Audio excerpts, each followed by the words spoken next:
Hundreds of thousands of Aussies living in poverty. Let's have a look.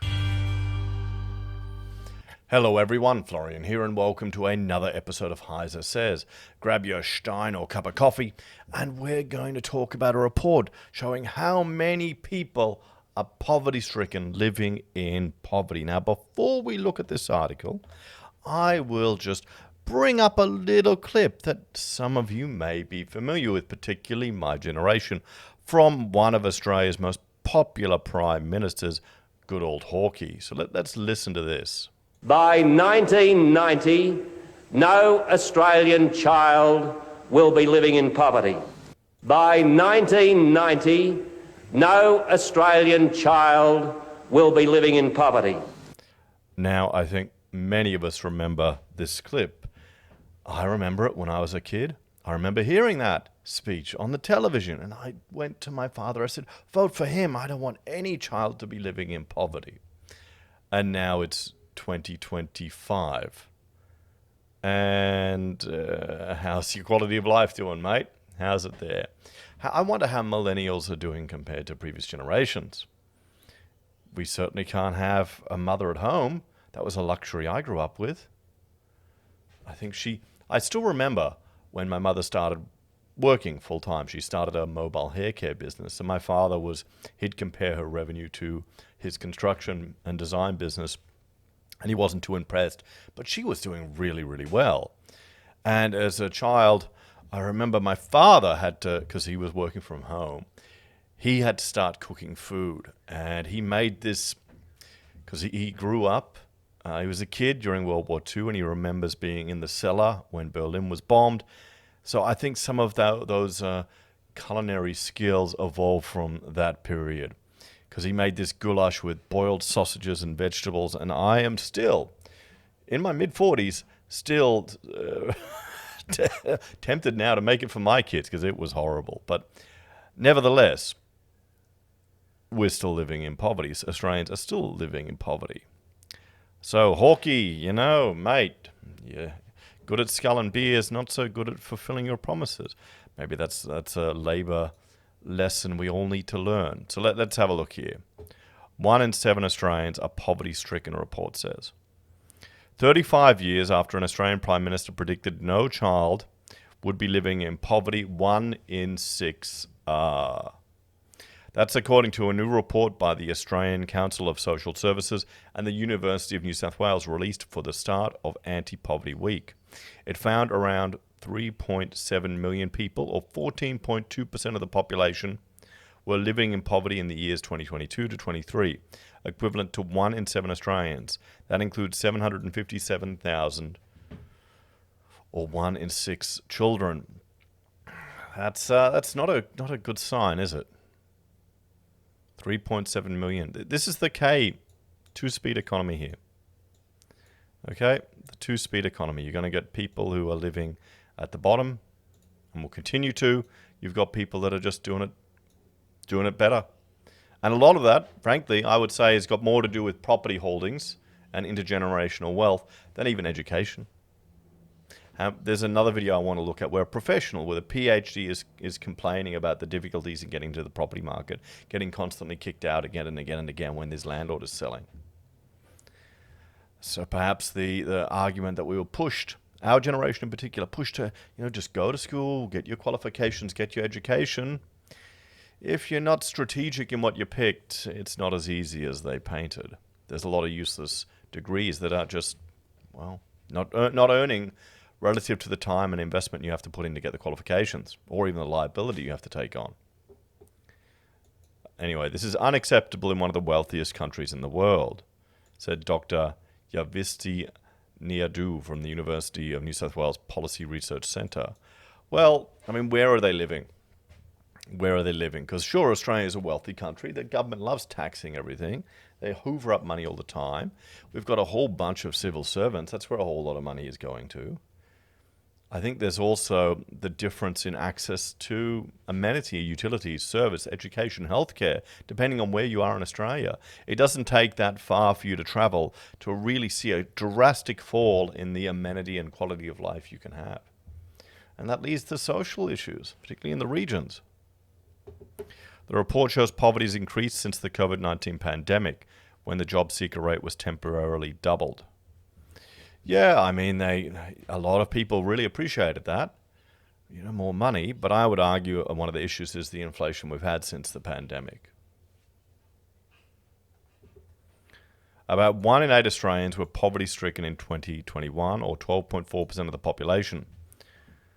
But steep rent rises have disproportionately affected Australia's most vulnerable. Across 21 to 23, the median advertised rents for units rose 40% in Sydney, 34% in Melbourne, and 41% in Brisbane. And while the poor are getting poorer, the rich are getting richer. I mean, this is a tale as old as time. This is a tale, you'll find it in the Bible, okay? If you have, those who have most will be given more. According to the Australian Financial Review's annual Rich List, there's been a 7% increase in the number of Aussie billionaires in the past 12 months. Australia's richest person, Gina Rinehart, is worth $38.11 billion. ACOS CEO, Dr. Cassandra Goldie, AO, said the federal government needed to take urgent action. While the Albanese government has taken some steps to reduce poverty, such as supporting minimum wage increases and small income support increases, it must do so much more to turn this trend around. Now, I would take a different ideological position. I wouldn't call on more government, more regulation, and more rules to alleviate poverty. I would call on less government intervention into our lives, more freedom, more opportunities to allow the market to alleviate poverty. Government doesn't get rid of poverty. Look at some of the largest governments in the world and repeated attempt after attempt to remove poverty. They reach equality, but that's by bringing the quality of life of everyone down. I mean, here in Australia, we're at the point where even if you get a cushy government job, can you even afford a house? Or are you going to be a renter for your whole life? Maybe in government-controlled rental property. So this is the difference in the more libertarian free market argument I would make, as opposed to the more interventionist arguments others make. I mean, although I agree, JobKeeper, or unemployment benefits, they need to be adequate to ensure people have a reasonable quality of life. Because if you're pushing for minimum wages and increases to these wages, where is it here? Supporting minimum wage increases. Okay, cool. If you want that, you need to ensure that the people who aren't able to work at that level, who don't provide the value equal to that level, are taken care of. Because this is a completely artificial intervention in the market. It's pushing up the minimum. There are going to be some business people that will struggle to make ends meet for what they can charge for their services with all of these requirements. So what do? They offshore. They go overseas. They look at automation tools. Look at McDonald's now here in Australia. We've got all these kiosks where you go in and you order. You don't even have to deal with a person anymore. It's more efficient. It's easier in some regards. Often it isn't. But that's taken a whole lot of customer services jobs out of the picture. Less wages that they need to pay. And well, the concern of that is there's a whole generation of people that this would be their first stepping stone into a career, into a job, learning about dealing with people, learning about a high-pressure situation. I'm fortunate enough to never have worked at Macca's. My first job was Woolies as a service operator, not a checkout chick, okay? And, that was a bloody boring job. It was, and those jobs are gone now. Can't do it anymore, but it was really good in regards to just getting used to dealing with people, dealing with clients, or clients dealing with customers, and it was enjoyable. Sometimes the money was good. I worked in Surface Paradise on the Gold Coast, so you get a lot of characters there. I remember in schoolies, they'd all be coming in buying trolleys of junk, and then in a few days they'd be buying glue and stuff to repair all the damage that occurred to their apartments. The government must fix woefully inadequate income support payments, set targets, and boost social housing and commit to full employment. You're never going to have full employment. There'll always be a natural unemployment level. There are always going to be some people, if you have these market interventions, that are not going to be able to reach that level. So you can't have both. You can't argue for lifting up the minimum wage, putting it at such a high level, and then expecting everyone to be employed. That shows a disconnect in your understanding of reality. how many of these people have actually run a business? This is what my concern is. A lot of people have very leftist interventional opinions. I saw it at university. In architecture, they're full of leftists in architecture. Oh, it's exhausting. I thought it when this is how naive I was. I thought when I went to university, you'd have smart and educated people, and they would understand more about the market, economics, the value of the free market, the actual environmentalism, looking at it a holistic approach. Sure, you can have all these rules that intervene, but they will have a flow-on cost for people to afford housing and things like this. Nah, not at all. Not at all. The lack of critical thinking I saw shocked me. It really did. There was one subject, I've spoken about it before, I need to do a deep dive into it, where I was pushing the students, I was a tutor there, I was pushing the students to think critically about what was presented to them from lectures and for a presentation. We had one lecturer, her whole shtick was building a structure and then incorporating biomass into the structure. Like in the walls, you have plants and little displays and things like this to offset the carbon footprint or the biological impact of the building. So essentially, you're building a glorified zoo, and that was meant to make the building green. And it's just insane.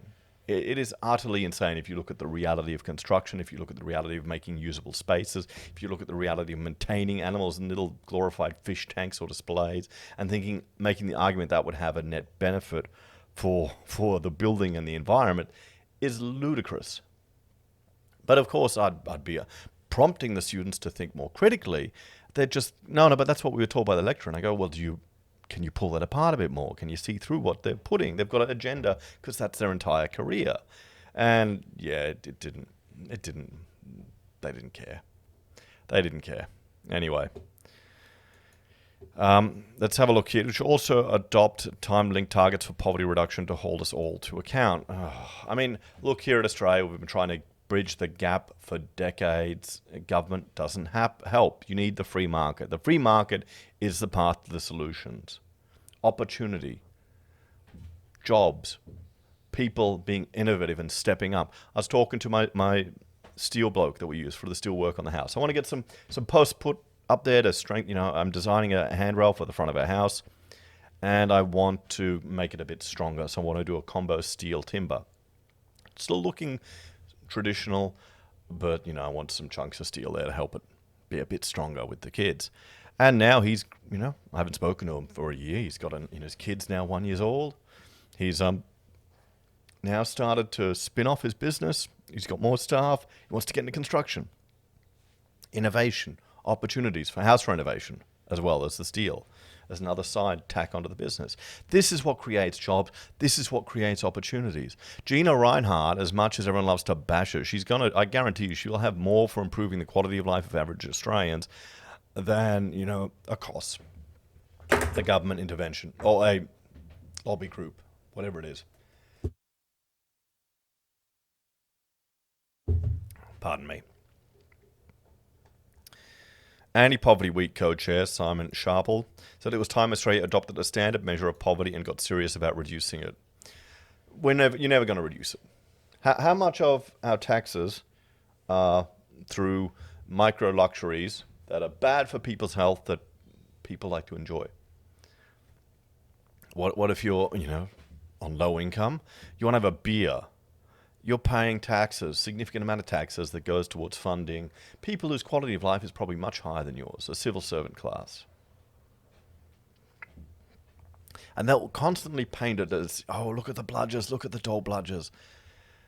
Sure, we're gonna have some lazy bastards there, honestly, but you need to allow for that. That's the cost of ensuring an adequate safety net. I'd be targeting more the huge apparatus of civil servants here. Maybe we can find some savings there to reduce the tax load on the average Aussie. But it's not going to happen. We're calling on the federal government to immediately adopt a dual measure of poverty that includes income thresholds together with measures that address other dimensions of essential living costs such as housing, health, education, electricity, and food. He said, yeah, I mean, that's going to depress a whole lot of people who think they're in the middle class that aren't anymore. The report was based on data by the Household Income and Labour Dynamics in Australia survey funded by the Department of Social Services. The longitudinal study of Australian households publishes its findings each year. It defined the poverty line based on 50% of median household after-tax income as $584 a week for a single adult and $1,226 a week for a couple with 2 children. Okay, so are you in the poverty line, guys? Is your household bringing less than $12.26 a week for a couple with 2 children? I wonder what it's going to be with a household with 8 children. Do I need to pull it 8 times that a week? So, people in households below the poverty line have household incomes averaging $390 per week below the line, while families with children in poverty were on average $464 below the poverty line. So there we have it. Let's have a bit of a chat about this one, guys. So, I mean, good old Hawkey, his prediction or his aim didn't really succeed. Maybe that was a lesson for a few people on not falling for the bullshit and the spiel and the exciting speeches. What do you reckon? Do you think it's the government's job to address poverty, or are they just going to limit the market and limit opportunities? And what do you think the majority of Australians want? You tell me. I think they'll vote for bigger government, and I don't think they'll allow people to innovate or try. Take care, and I'll see you next time. Bye for now.